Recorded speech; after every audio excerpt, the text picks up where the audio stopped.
That's pretty good. Are you aiming for 8? Yeah, I think it's either 7.5 or my goal. Okay, excellent. All right. So, and have you ever taken debate before? Yeah, my tip, because English gifted class usually held debate once per month is kind of a compulsory thing. Oh, okay. So you already know a little bit about debate. Okay. So we're going to dig right in, but I'm going to give you just a brief introduction because whether or not you've had debate, I don't know if maybe your teacher approaches it a different way. But the way I look at debate is an argument that you present is broken into 3 components. Okay, I'm going to actually type them in the chat box. If I can open up a chat box here. Yeah, there we go, to everyone. So we have the conclusion, which is what you believe, or it's like what you are defending, right? What you are defending. That is, so for example, if we're not going to do this one, we're going to do something else today. We're going to do whether it's better to grow up in the countryside or whether it's better to grow up in the city. That's the debate topic today. Can I have one question? Please? What will happen if we both have the same opinion? Well, it's never about your personal opinion. Okay. That's an excellent question. To be a good debater, you have to be able to argue either side, which is why it's a good debate topic. If something is already determined as a fact, like the earth is round, okay, that's not a good debate topic. So you have to be able to present, even though you personally maybe don't agree with it. A good debater comes up with compelling evidence and lines of reasoning to support his or her position. So it's never about your personal opinion. So you never want to say, my opinion is. It's not your opinion. It's my position that I am defending, or the stance that I am taking. Because the question itself is a bit opinionated. So I just want to ask that because, yeah. Okay. Well, let me just also emphasize that you can't really debate an opinion either. I mean, if you say that your favorite color is red, I'm not going to convince you that it's not your favorite color, because you're entitled to your opinion, right? Debate topics are topics for which you can find evidence and lines of reasoning that you could defend either one.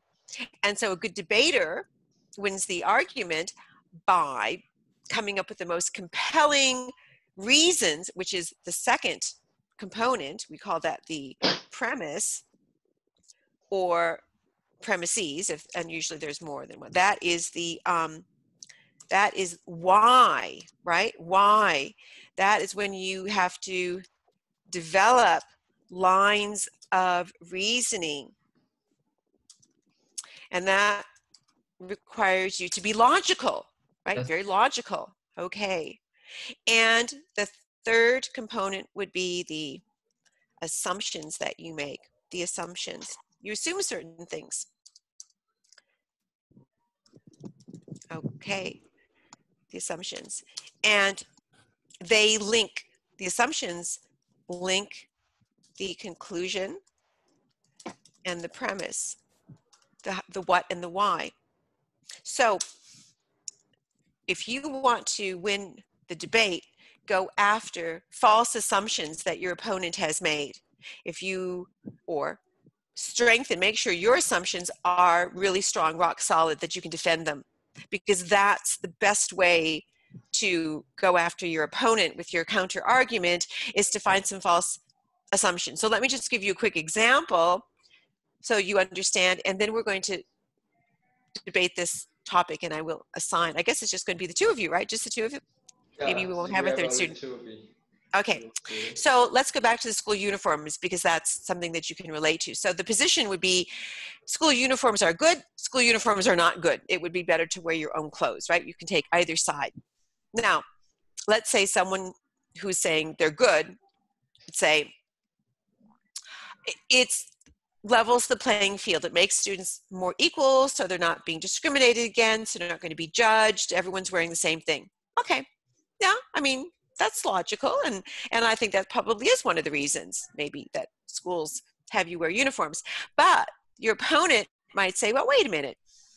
No, maybe to a certain extent, but there are so many other ways that students are going to differentiate themselves, right? Their grades, their academic performance, the way they speak, their jewelry, their hairstyle, the glasses they wear, they're going to be different, right? Not everyone's going to be the same just because you're wearing the same clothes. So that would be an assumption. You're assuming that that's the only way that, just your clothes is the only way that a student can differentiate himself or herself. So that would be going after an assumption that doesn't always hold up. Okay. So, any questions about that? Any question, Minh Trí, Xuân Tung? No, not really. That's all I asked. What I'm curious about, I already asked before. Okay. Okay, very good. And is that clear? You have your conclusion, the position you're taking, what your conclusion is, the premise, the why, and you make some assumptions. Okay. So. Yeah, I think I understand it. Okay, right. So, I mean, if you want to visualize, think of a table, and the tabletop, but is held up. That's the conclusion. Is held up by the legs of the table, the premise, right? The lines of reasoning. That's what supports the table. But let's say in the legs of the table, you have all these little nails and bolts and things, and those are assumptions, and if you remove those, the table falls down, right? So the assumptions tie it all together. You find that your opponent has false assumptions. Look, you've just weakened their whole argument. And of course, when I say argument, I don't mean a fight, right? Building an argument is building lines of reasoning to support.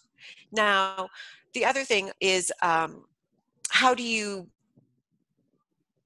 offer support? Well, yes, you can have lines of reasoning, good reasons, but also give examples or research. You can do a little Google search if you need to.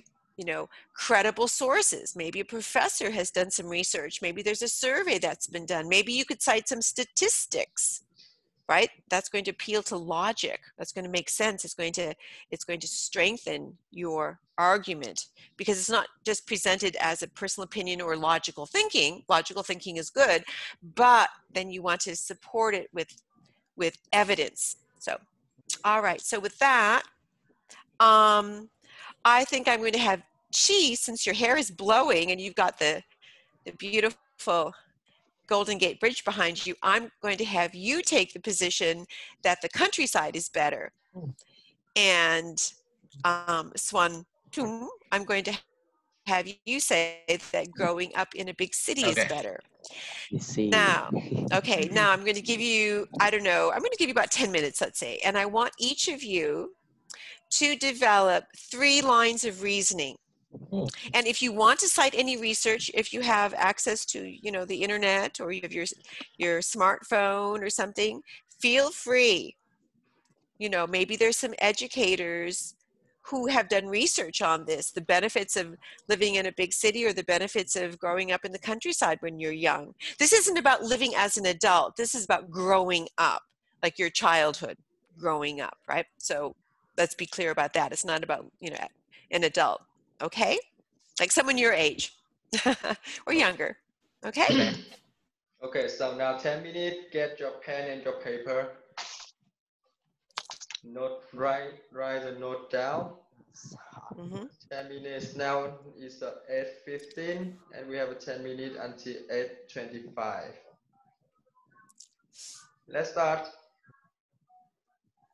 Okay, Mr. Zwitum he's no nonsense TA. He keeps things very organized. Yeah, let's see. That's yes.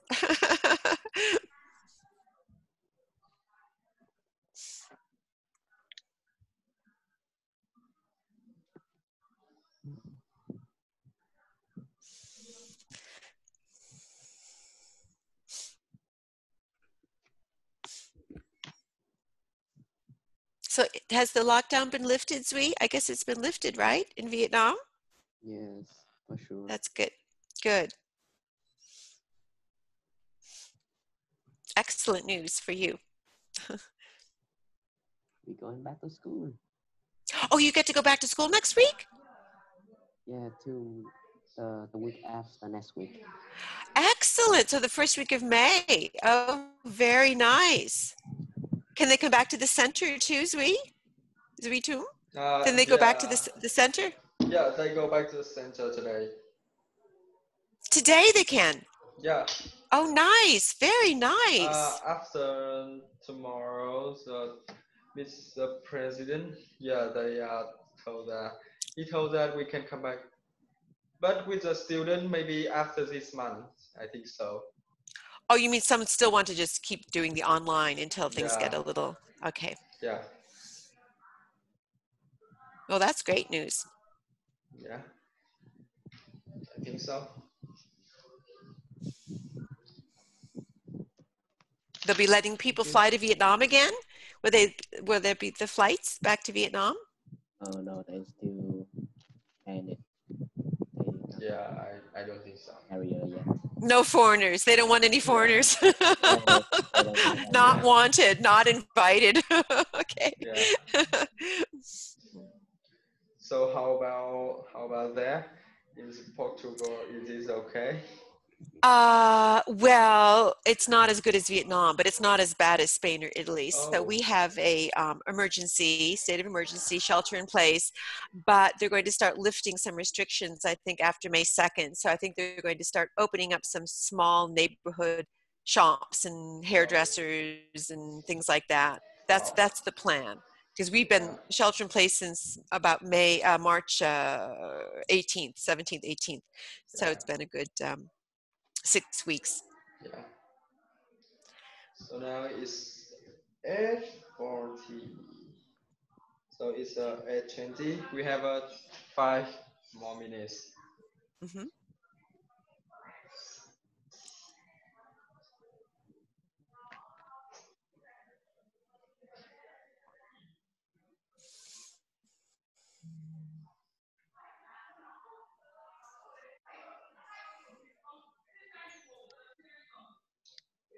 And if you're ready before the time is coming, you can say first. I think so. So I don't want this just to be one sentence. I want you to elaborate, explain it, give examples. Yeah. For example, if it were a debate competition, you could speak up to about 4 minutes. Like you are writing You need essay. You need the detail, not the essay. I think it's more like speaking IELTS. Yes, something like that. But with speaking IELTS, I think you can talk with only one people. But with debate, it's a fight. One people. So it's very, very important to listen to what your opponent says, because you want to jot down notes, because then you will present a counter argument. You have to say why your opponent's lines of reasoning don't always hold up. So it's also very important to listen. And, debate skills show up in every aspect of your life, right? Think about it. If you want to go see a movie and your best friend wants to see a science fiction and you want to see adventure, how are you going to win that debate? Which movie are you going to go see? If you're a good debater, you'll get your way. So it can be it's a very important skill to have. Or if you want something from your parents, you want a special buy something or go somewhere, and you have to convince them. You have to come up with lines of reasoning why you should have it or why you should go there. And if a good debater will be able to then be persuasive. How to convince my parents to a music festival? To go to a music festival? Yeah. You mean now? Like now because of the virus? Or just wondering if my parents won't allow me to go. Wow. Well, are there a lot of people? Is there a music festival? I'm surprised that they're going to have a music festival in Vietnam. No. Well, there are, but not now. Oh, not before. Okay. Yeah. Well, I think parents would, you could reassure them that it's going to be safe, that you'll be going with nice friends, that you have a way home, that you're going to behave yourself, that you'd have to address all their concerns and convince them why those concerns don't have to be concerns. I think it needs some more idea. Wait, so you said at least 3, or is it can I do more than 3? At least if you have more than 3, that's great. I would say a minimum of 3, but if you can come up with more reasons, the more the better. Okay, 2 guys, 2 more minutes. 3 more, please. Let's see, 3 more. Oof.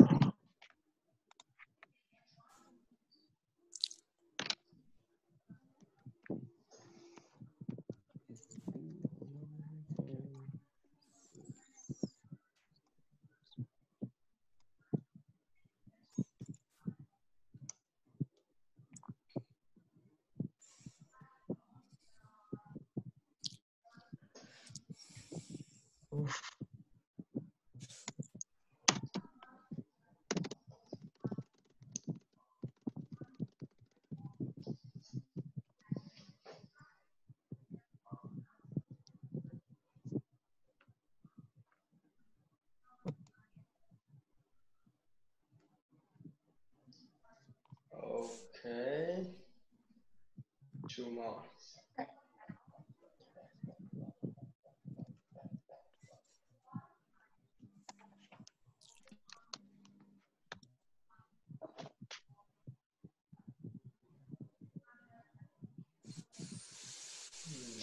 Oof.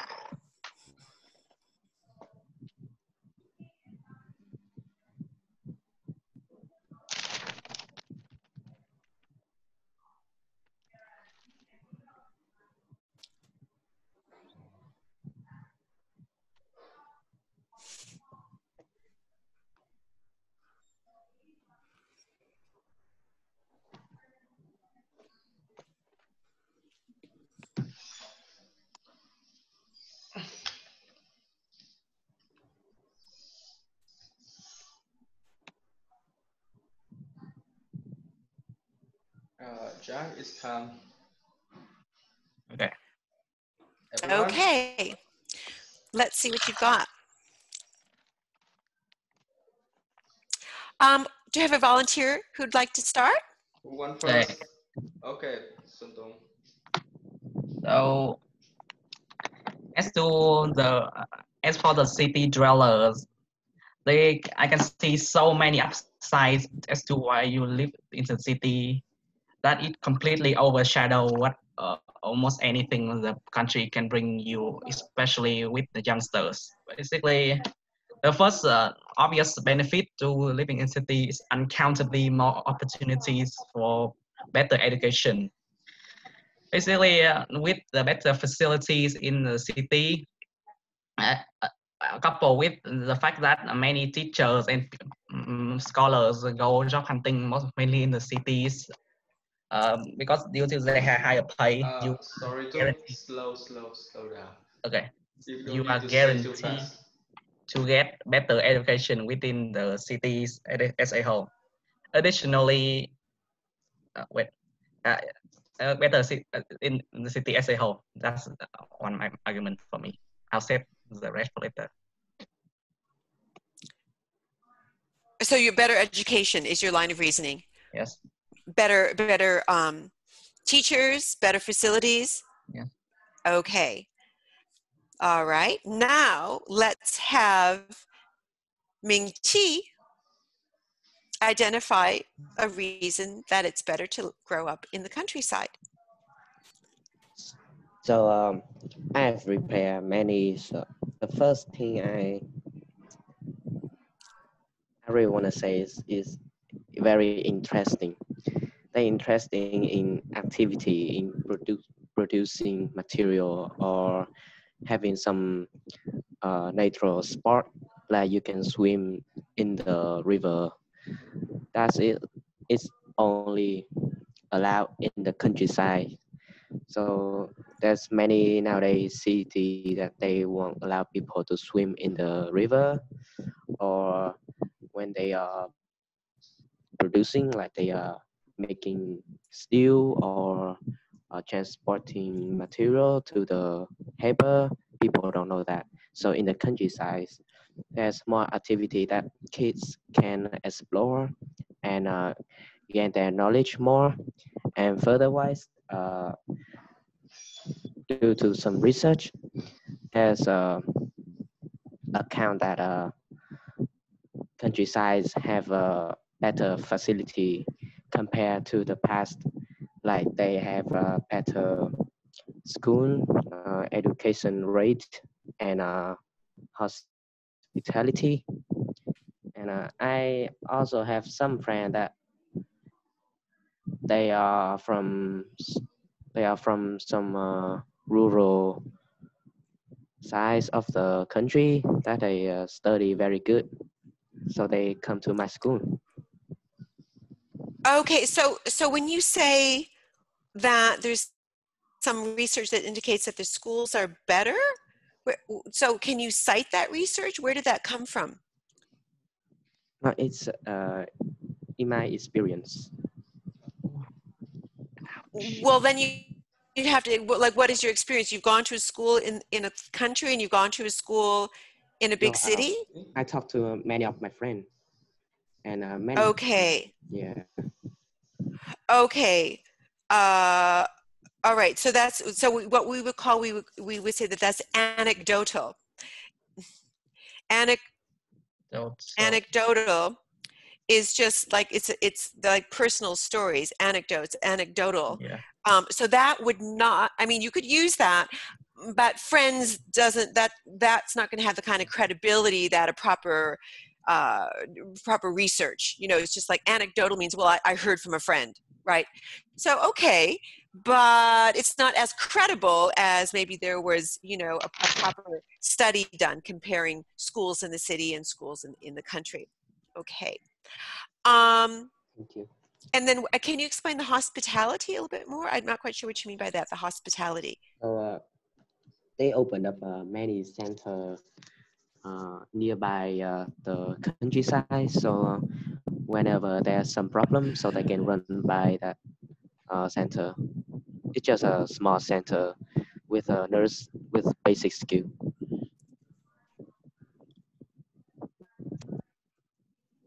A nurse? You mean better healthcare? I'm a little bit confused. Yes, they use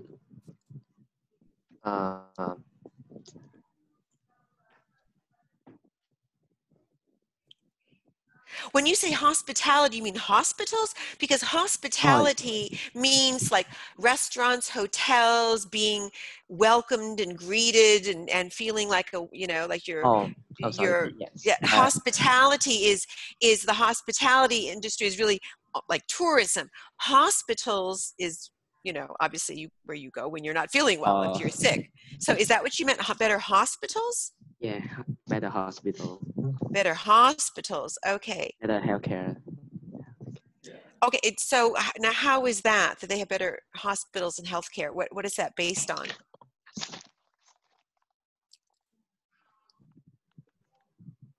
But based on what? That is your experience, or you hear something, or maybe about the internet or somewhere like that. Yeah, it's like local news that I watch on TV. Okay. I see on TV. And they have said the hospitals are better in the country. Yes, they open up many hospitals nearby. Okay. Okay. So from the journalists and broadcasters from the local news. Okay.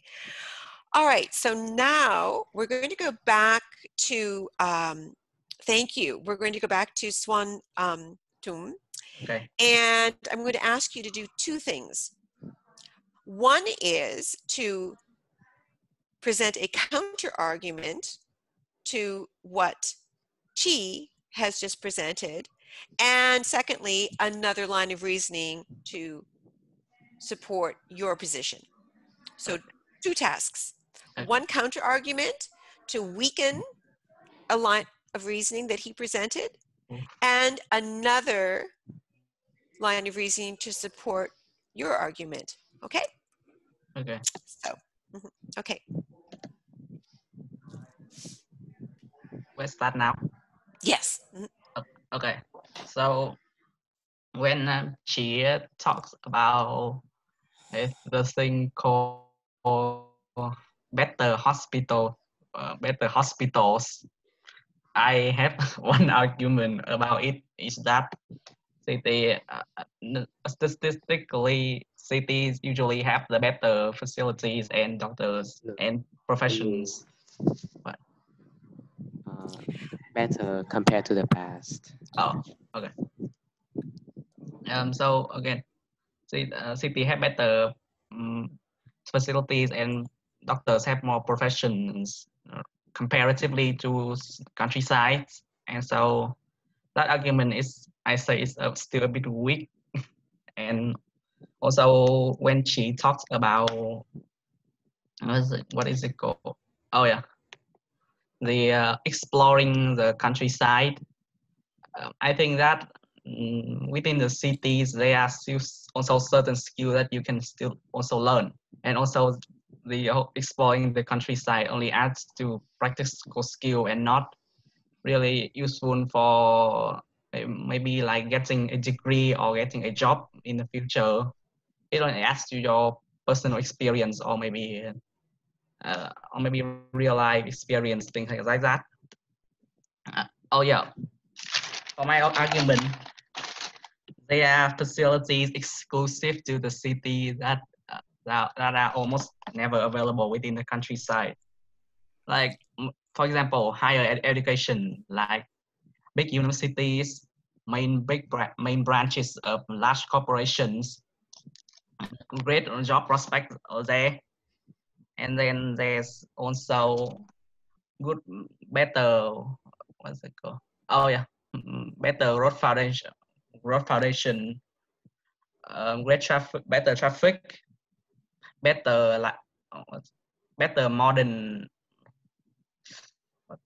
Transportation? oh yeah, better modern transportation, and basically all of these facilities you can guarantee to never find in almost any rural areas or remote ones, simply because it will be too difficult for building there maybe, or simply they don't have the fee to do it yet.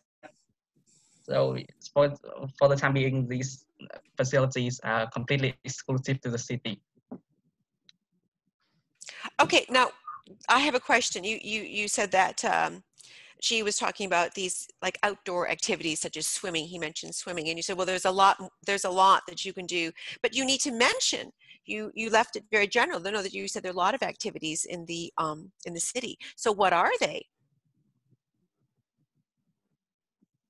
Oof. Okay. So it's not enough. It's not convincing just to say there are lots of activities. You see, that's just so general. Okay, well, what? So you need to put some meat on those bones, right? Like give some substance to that. Like what? Make a list some things. Okay. What kinds of activities? Okay. So within the city, children are very soon known to have to be punctual and adapt quickly to the city life. Basically, what skill like waking up on time and seeing go on the bus, working on the everyday life, adjusting to that particular order. I think like one useful activity on its own. The second one is that the city has countless what they call museums, mega malls. These places can help children quickly adapt to the city lifestyle. So those are particular activity I should mention. Okay. So thank you. Now, Chi, what would you say to Chung about that? If you want to defend your line of reasoning that you have all these outdoor activities, and in particular, you mentioned swimming. Now he's mentioning, yeah, but you can go to museums in the city. and you teach skills about being punctual and adhering to a timetable, learning to get up on time and be at somewhere on time. How would you respond to that? So I think that countryside children also being punctual too. Their family not very wealthy, so they must helping their family, so they should get a job. So they probably must have a plan like waking up every morning early and go to the workplace and experience to a life. Like they must know how to talking to people or interacting Mm-hmm. at least. So yeah. Right. Right. They have a lot of work to do. They might have to go out in the rice fields, right? Or they might have to Yeah. go out with the water buffalo and walk them and give them exercise, or, you know, collect eggs from the chickens or something, right? Some of the farm work. Okay. So they still have to There get up early and also, have a schedule. Okay. What about museums? How would you get around that? I mean, it is true that there aren't as many museums in the countryside. So what could you say? so I think that's the backside of countryside, but they have other activities. Mm-hmm. So they don't have that well education, but they have a very good experience which city cannot provide them. So you could build the argument about nature, right? How important it is to be in touch with nature.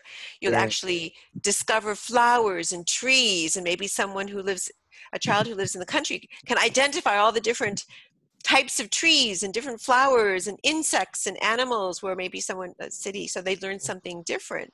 You might also say, for example, that in today's world, if there is Wi-Fi access, internet access, now you can go to just about any world-class museum in a virtual tour, right? You can visit the Louvre, you can visit the Uffizi, you can visit the National Gallery in London, you can go to castles, you can virtually, okay? I mean, that would be a way that you could say, if you know, because it's true, you can't say he's not right about that. There are more museums in a big city, but you could say, all right, yes, that's true, but in the country, it doesn't mean you need to be deprived of these cultural activities. It's just going to be done differently. Something like that, okay? All right, now, what do you think about his lines of reasoning?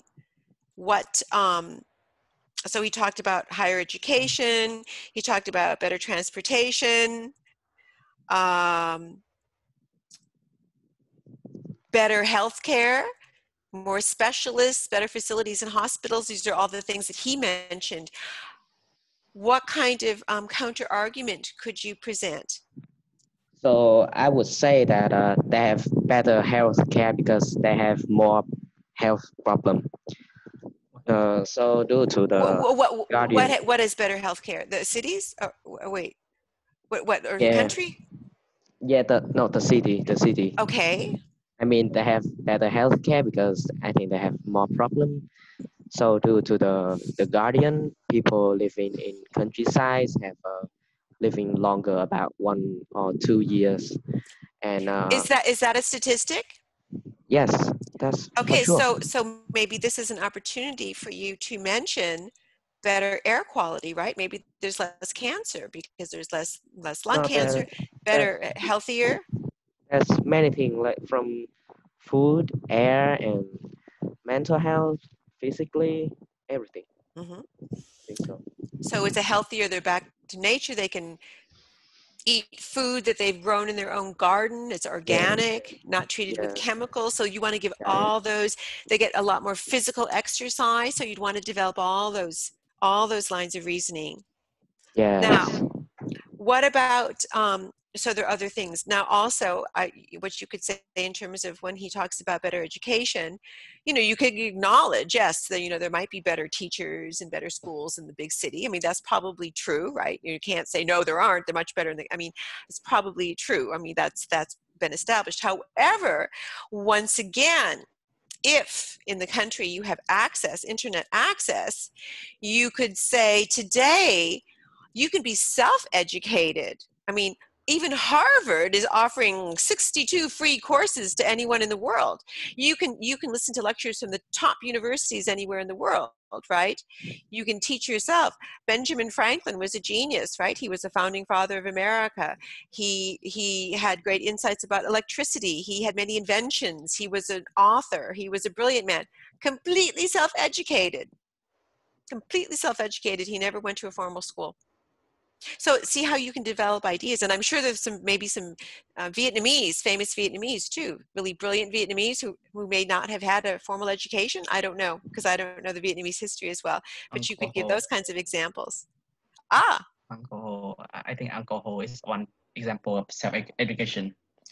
Okay, there you go. Right? You can get a great education. And that was even before the internet, right? He probably just read a lot, right? Yeah. Had access to good books.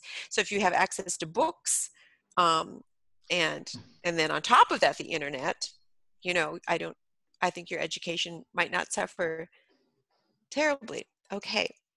All right. So now let's go back to you, Swantum. So how might you respond now to build stronger arguments and to address any counter arguments that Chi mentioned? Oof. Okay, so about the whole learning about nature thing, for museum, he actually put up a point that internet help country people in country learn about without having to have better facility or education. Well, I say that with the internet, city people can also adapt and know about the countryside as much as country people know, because there are a lot of statistics on the internet about the countryside. People can know without even going there. Like they will know. Right.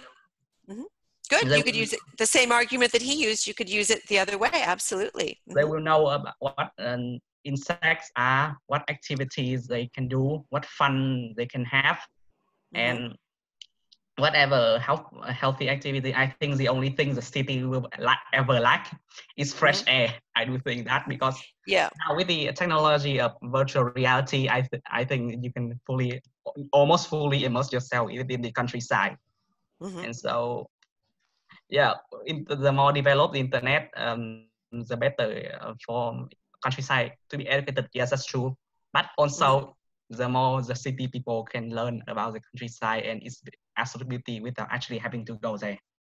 Okay. All right.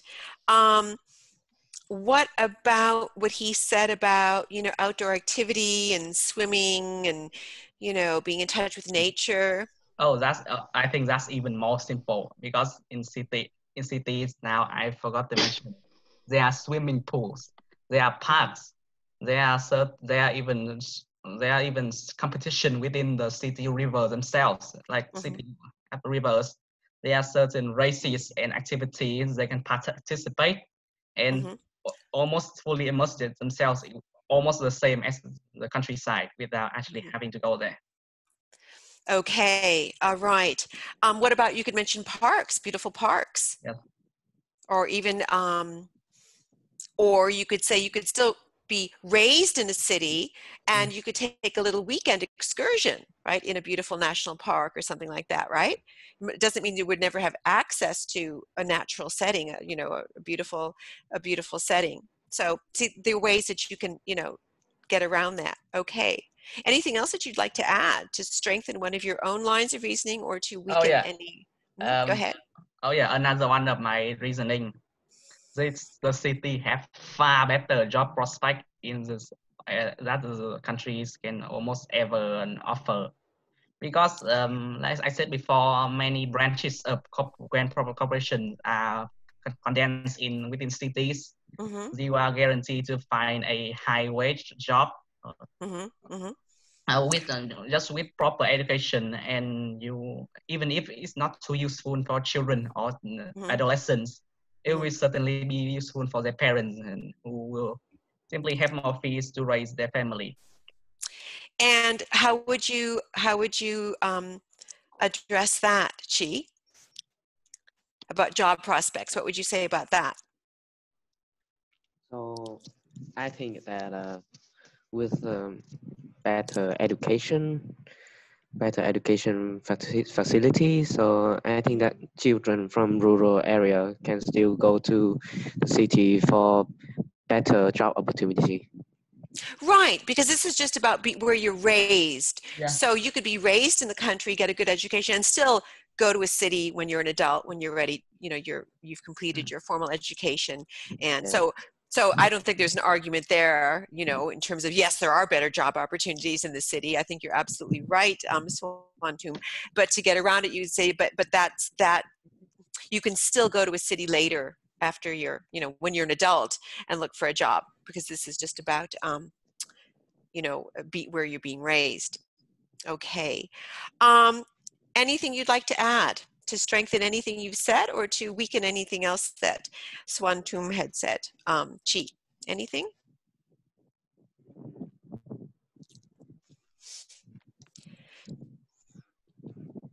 I think that there are more criminal effect in the city area, so they have more opportunity using internet or better chance to get guns or knife, and groups of thief racing car and motorbike using drugs. They have more chance to get in touch with those. So more likely to be the victim of a crime. Yes. There's more crime in the city. Okay. All right. What would you say to that, Swantum? Okay, wait, hold on. I think I'm looking for statistic on crime in countryside. Okay, you go ahead and do your research. That's good. That's going to make it stronger. So that's been oh yeah, I found it. Immediately from the first article I found, there's a statistic on crime on countryside. Oh yeah. Okay. Oh, what does it say? It says that crime in countryside has largely been ignored by geographers and policymakers. There's been a tendency to consider crime as an urban rather than a rural issue. Oh wow. Oh wow. So basically, as the countryside had become more technologically advanced, I think that crime rates within countryside, because people are still relatively, the population is relatively sparse. I don't think that the amount of crime is going to come close to the city. However, I do think that's the severity and basically scale of the crime will increase, because the people in countries, despite the technology, still remains slightly under-educated compared to city. Within that. Okay. So you could say that, but the other thing you could say is what, you know, there's also safety in numbers. And yes, there are more people, so there, you know, statistically, obviously, there's going to be more crime because there are more people. It's denser. However, there's also more police protection. Yeah. So you could say if a crime were going to take place in the countryside, it might go undetected, or the burglar or whoever might get away with it because there's you don't have the police force. Yes. Also, the policy system there is still rather unclear, because countryside settlement is still rather a problem to dictators, and so policy are far stricter in the cities, and so more crimes can be solved and more bad people can be punished, instead of just ignoring, and eventually the injustice. Right. So in other words, you're acknowledging what she said. You said you're right. There is less crime. Then you do a however, criminals are more likely to be caught.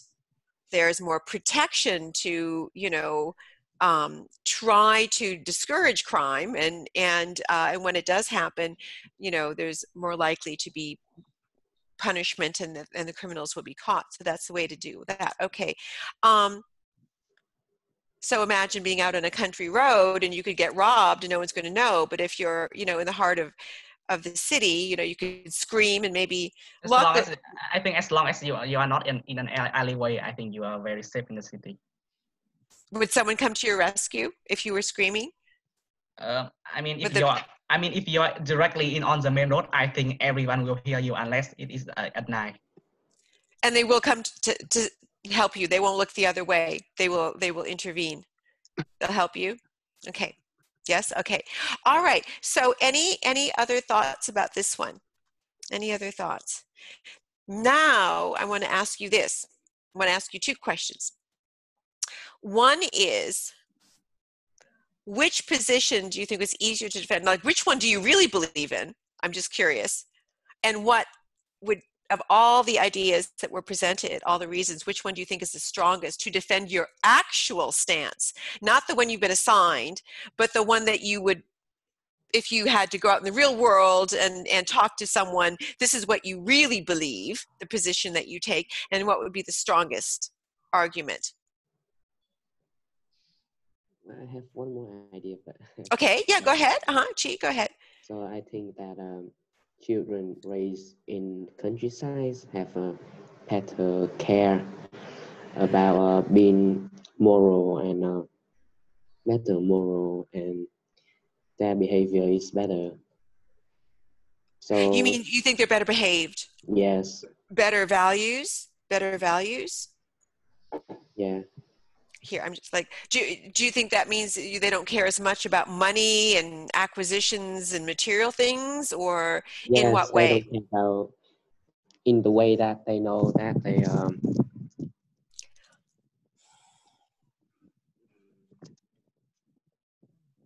in the way that they act to people every day.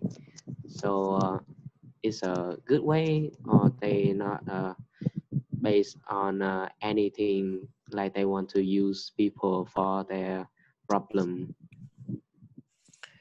So you think they're just like more down to earth? They're just not as conniving and crafty and manipulative? You think that they're more just down here? I'll put it here, like down to earth, Yeah. simpler, down to earth. Yes, they live more simply. They don't care much about money. They live easy on people. Okay, so more easygoing. We say like easy. There's another expression we can say, easygoing. Okay, what have you got to say about that? That's an interesting one. Okay, so I mean, and is that what you really believe? Is that would be your opinion? And that would be the strongest one, or you just thought of that as an extra reason? I think that's an extra reason. An extra reason. Okay. Okay. So thank you. And so, Swantun, how could you present a counter argument, or say rebut, like a rebuttal, right? That's a term too. A rebuttal is when you present a counter argument. Mm-hmm. So basically, from what Minchi said, children in the countryside are less likely to manipulate others or care less about money, or more down to earth. Mm-hmm. I think that's the exact properties that I would recommend that children stay away from the countryside, because due to their being down to earth, they will less likely to have lack a property that city dwellers have, that is ambitious, being ambitious. Especially in the city, you see many rich people, you see high class, you see all these elites on living on skyscrapers, and you just think, oh yeah, I want to be like them one day. And so, yeah, they drive to go forward that, and the competitiveness, according to research, competitiveness actually contributes to the development of societies. Because basically, due to that, the race to space, due to the race to space between Russia and USA, that we have space technology that we have today. Basically, competitiveness is what drive. So they still have competitiveness, or whatever normal student in a city have. I mean, they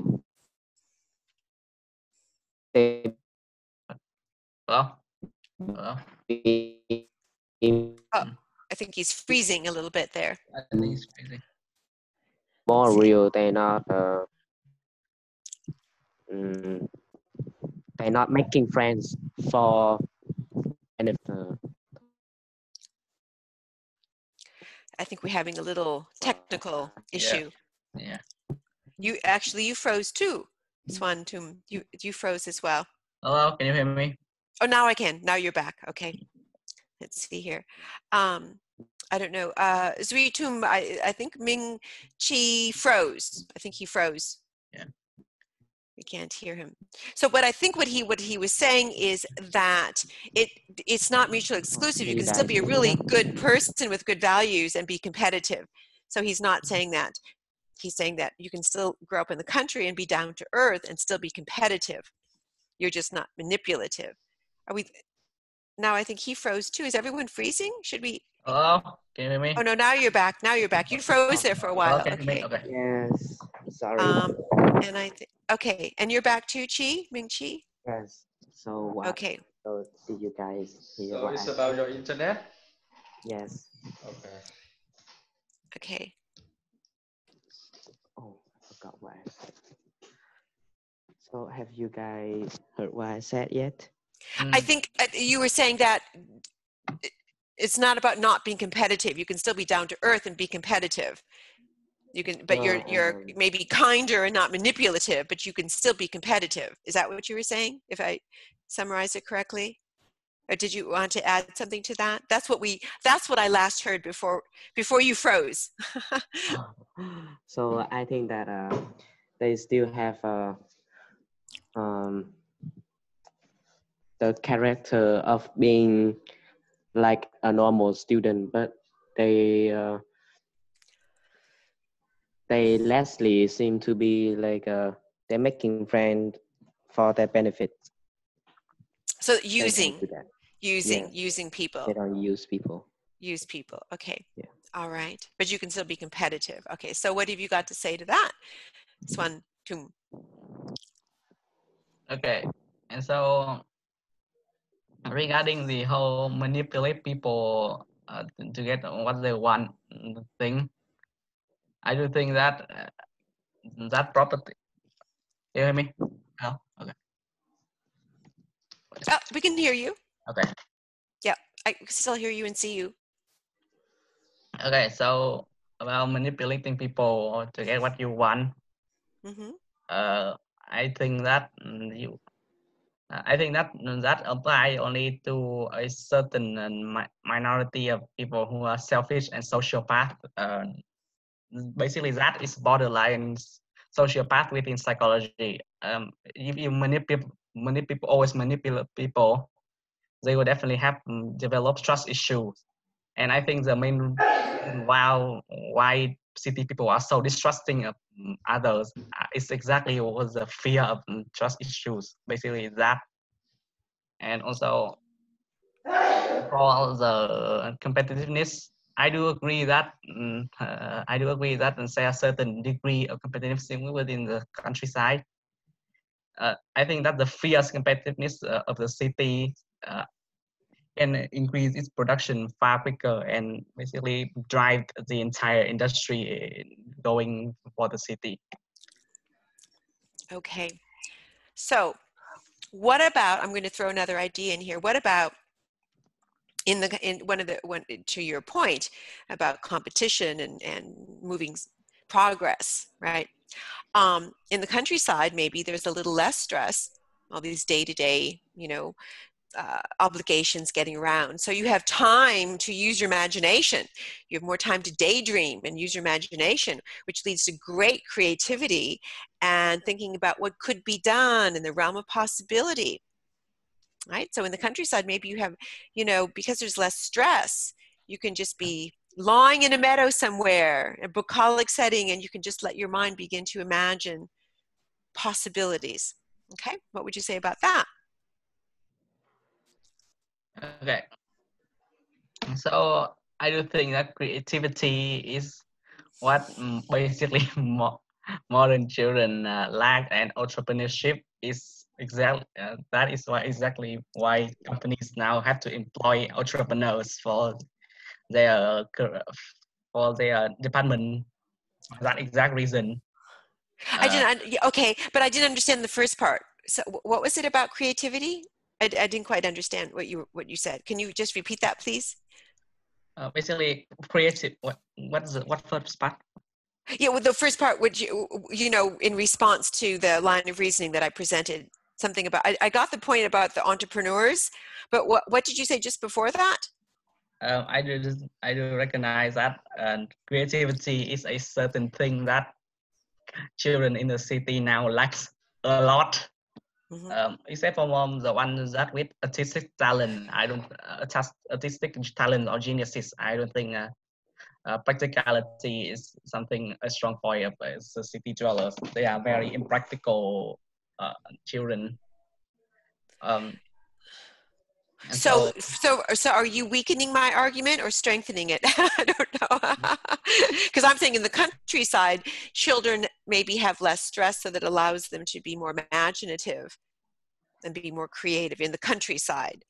I do think that creativity is a serious problem within cities, and entrepreneurship is very. So what you're saying is children do not lack creativity in the cities.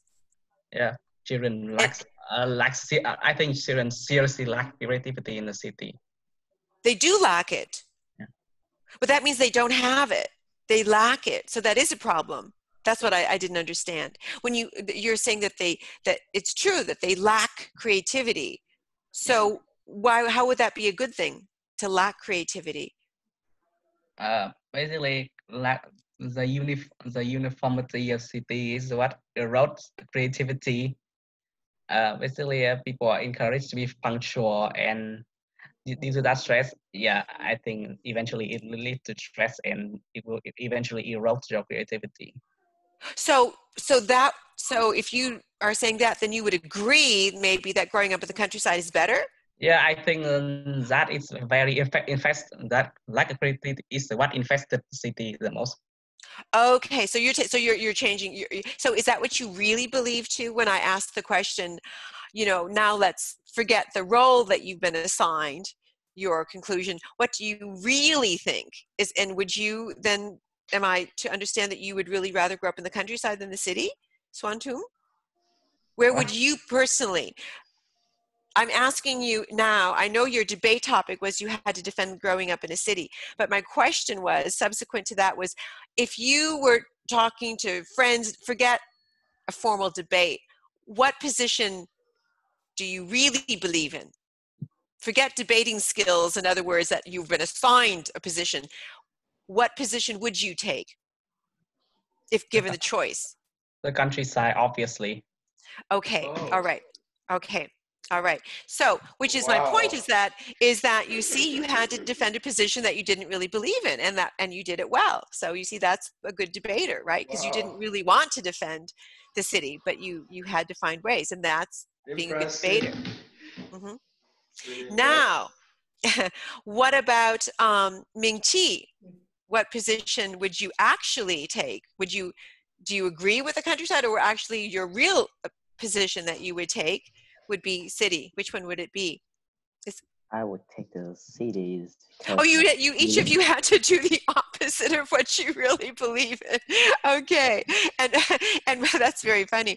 And maybe I somehow intuitively knew that. That's why I gave you the opposite, because it's harder sometimes. So, and what would be the most compelling reasons? Most compelling reason for me. Compelling. Like motivating here. I'll put it here. Compelling reasons.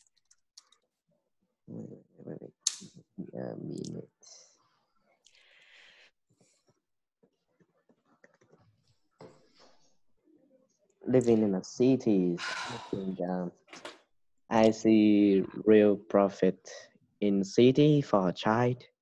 So they won't be lack in creativity, because myself is a creativity boy.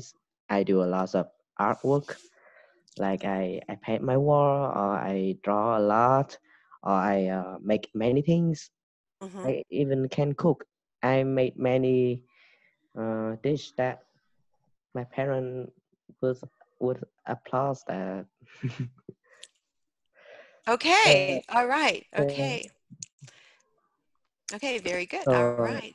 because I think the difference between living in the countryside and the cities is about what you want in your life. Like if you want to get rich, so you have to cope with many problems since you are young. If you want an easy life, like you don't want to be so stressed, you want a high salary job, you can still choose countryside as a place you can grow up. Okay. All right. All right. Very good. Okay. So, excellent. All right. So you both did a very, very good job. I don't know. It's hard to say. I don't know. Go ahead. Can I have an idea? Yes, go ahead. Because I don't think you really have a choice as to where you born and mostly where you grow up, because you don't really have the facility to move house or like that. Yeah. Well, not when you're young. It's your parents who decide, right? You don't really have much say. Yeah, yeah. This is true.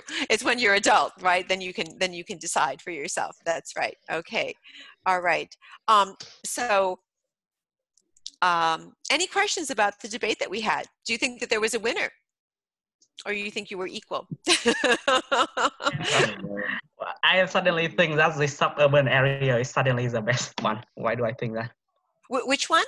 Suburban, the one between country and city. Happy. So it's like it's a compromise. Okay. Yeah. A compromise. Okay.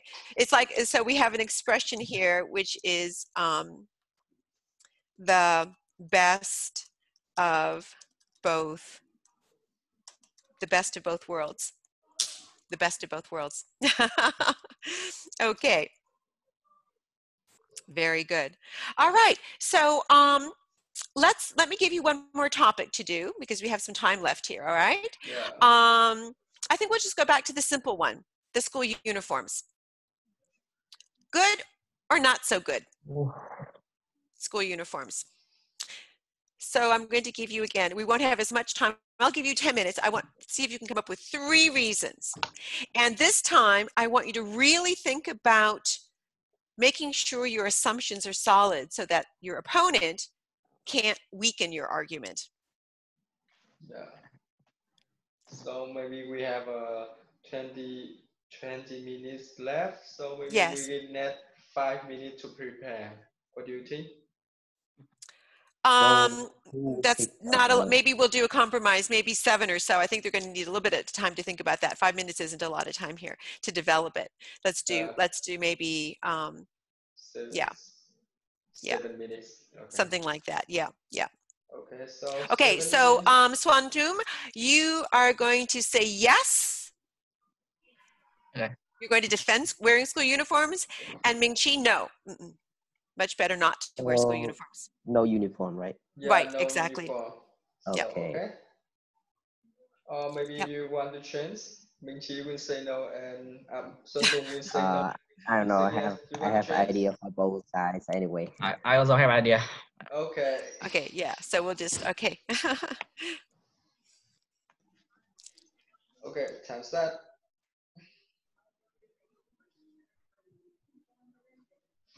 Sorry, my glasses.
Wait, so only 1 point, right? No, if you can come up with 3, as many Okay. as possible. Yeah, as many as possible. Okay. I know the time is limited, but as many as you can.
Well, a storm is coming in my area. A storm is coming? Yeah, it's going to be very windy right now. Oh my goodness. Come on, Like it's really not like a a typhoon? storm. A typhoon storm It's or not just a a storm. It's not. I don't think storm. No, I think it's just a shower, a very windy shower. Where do you live? I live in the suburban part of Hanoi. Okay.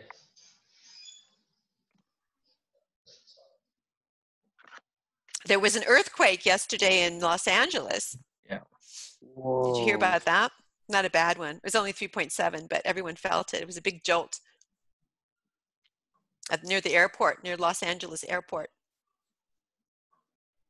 That's And she, where do you live? I live in Da Nang city. Oh, you're in Da Nang. Oh, Oh, I you're not visit. even in. I want to visit. I want to visit Da Nang. Yeah. So that's why you. Oh yeah. All the Vietnamese love Da Nang. Yeah. Yeah. So 2 guys, That 1 made more me minute. bigger. 2 guys, 1 more minute. No way. He's our timekeeper. You'd be a good timekeeper, as we told him. That's the rule. You've been given rules? Strict. You know, I'm graduated in law university, right? You know that? Wow. That's right. That's You're going to be a cool. lawyer. That's pretty cool. Wow. I really like studying law, but my future not going to be a lawyer. Okay. What do you want to be, Ming Chi? I still haven't decided yet. Okay. What about you, Swantum? I think I'm going programming. I'm kind of good. I'm basically after taking the IELTS test, I think I'm going to take a course on programming because Oh, okay. I'm good in all the algebra. I'm good, quite good at algebra. Oh, good. So you're very logical. Well, those logical skills in math translate to debate too, because it's, you know, being logical. So that's good. Those skills are transferable to debating, right? Time's up. And that is das. Yeah. Time is up. Crack the whip. Okay. All right. So, Ming Chi, So no uniforms. What have you no got to say? uniform. So for me, the advantage of no uniform is that they can create their self-value, since if different student from different class of family, I mean they're rich or poor, so their parent would send them to a good school or just a normal school, so they have their own society of being rich or poor, so they could wear jewelry or dress in their own style and express themselves more. Otherwise, So in other words, you're saying that depending on your socioeconomic bracket, you'll be going to a school and be with like students anyway. You'll be among your peers, like similar types of students. The whole school will be of a certain type. Is that what I'm understanding correctly? yeah. Okay, yeah, okay. All right. And they sometimes I think that uniform can create an uncomfortable feeling, because sometimes they are too tight or it's too hot. It's not so air fresh like normal style we I mean, like usually. they're stiff. They don't. Yes, they stiff They're not and they're rough. soft. Yes, Okay. and it's may the uniform style that may create a peer pressure on no, not his idea. Yeah, I think that's all. Okay. All right. Okay. Very good. So Swantum, you are Okay. for uniforms, whether you are or not. That's the position you're Wait, taking. can I take a counter argument, or I simply say my argument? Well, you want to take the position. You can say, you know, my stance, the position that I am supporting is that it is much better for students to wear uniforms, because. So you start out with your position. Okay. So we know. Okay. I think uniform are for the better overall, because it provides the equality that as the scholars have proposed, but because it shows the symbol and pride of the school. Basically, and each student who wears the uniform can can be proud of themselves with the badge imprinted on the school. They got into the schools with their work and studying, and basically as the symbolism of the school can be quickly recognized when students are wearing their uniform. And so what the school has become popular, student can show their uniform and say, I have taken pride into studying at I have studied wear a uniform that is at this school right here. It is a school I'm proud of and I love. And basically, yeah, I want to share it with everyone, like that. Okay, so I just typed it here. There's a little typo here, but I put it's because wearing a uniform, not uniforms, wearing uniforms or wearing a uniform instills pride in the school, right? You have school pride, instills pride in the school. Okay, pride in the school. You take pride in going to that school and attending that school. Okay. All right. And remember, it's because. So also, I wanted to add this, delivery is as important as content, right? So you want to speak with confidence, you want to project your voice, you don't want to be reading notes, you can look at notes, but then you want to, establish really good eye contact. And in your English, spoken English, what many Vietnamese speakers find challenging, but the consonant endings.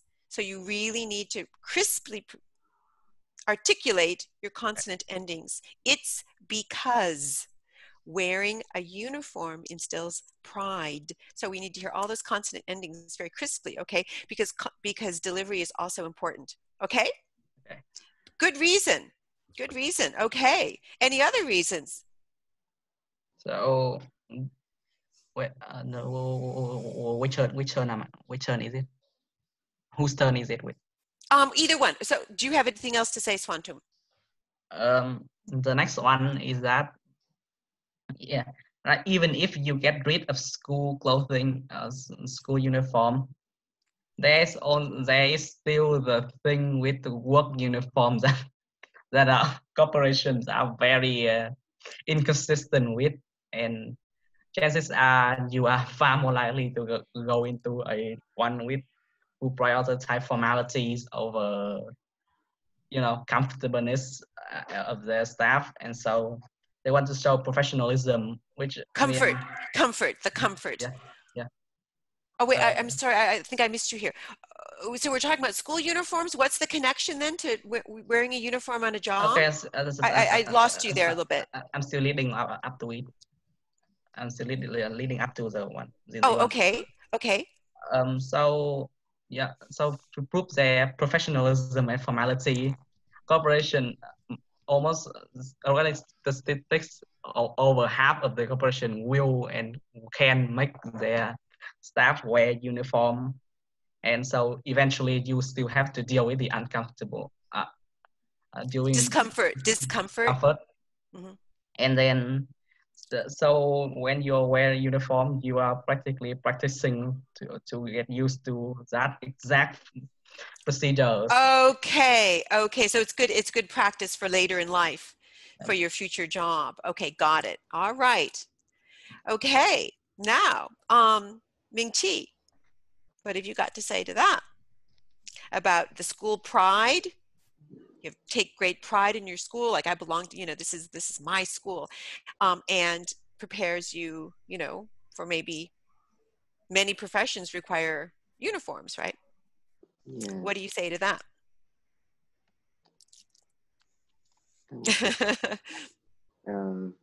I think many uniform could cost a lot of money, and it's may hard to be afford from people that they don't have many chance to get it. So it's an investment. It's an investment, and it's only, you could say if you're going to invest in a nice piece of clothing, it's something you could have forever, right? I still wear things that I wore in high school, believe it or not. If it was really, really well made, you can keep clothes forever if you take good care. But a school uniform, that's it, right? You're not going to be wearing that after you graduate. So we say, it's only good for maybe a year or two or something like that, right? 2-3 years. Well, it's true that uniform can last for next year. You can wear it again, but it's not really that comfortable for the next. How about, do they ever have where you can sell them back, or where you just rent them? You don't actually have to purchase, you can rent them, or you buy it, but then you can sell it, and then maybe someone can buy a used uniform? Or do you, no, that's it? How does that work?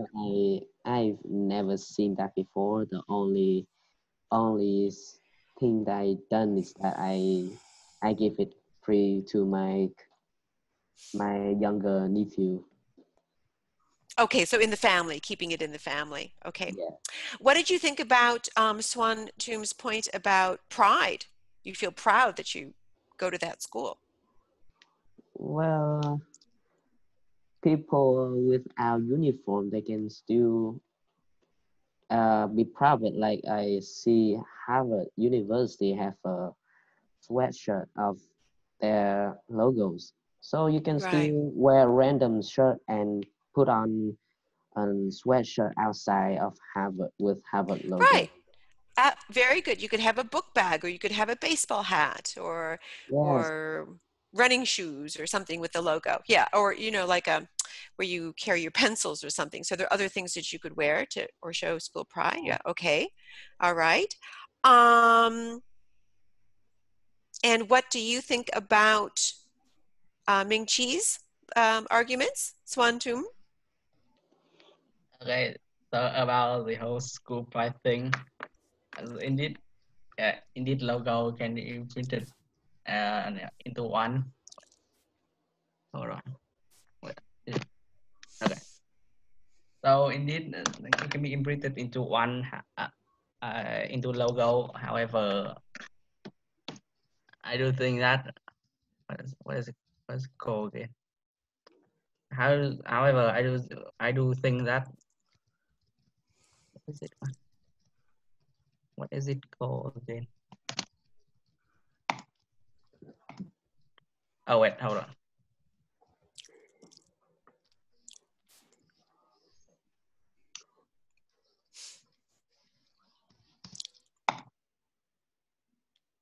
Okay, so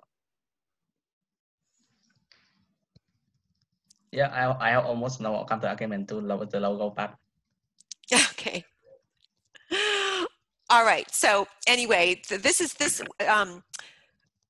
today was just to give you a taste for debate, right? The skills required to be a good debater. So before we end today's session, we just have a couple minutes left. I'd like to ask each one of you, what was the most important thing you learned today about debate, or something you're going to keep in mind, something you think would be helpful? Like if there was one key learning, one important thing, lesson or idea or concept, whatever you want to call it, what would that be? I'll start with you, Swan Tum.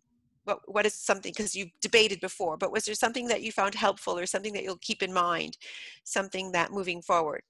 I think you have to think simultaneously with your opposing debater, because like there can be time where the judge will immediately tell you that you have to speak your argument immediately after your Yeah.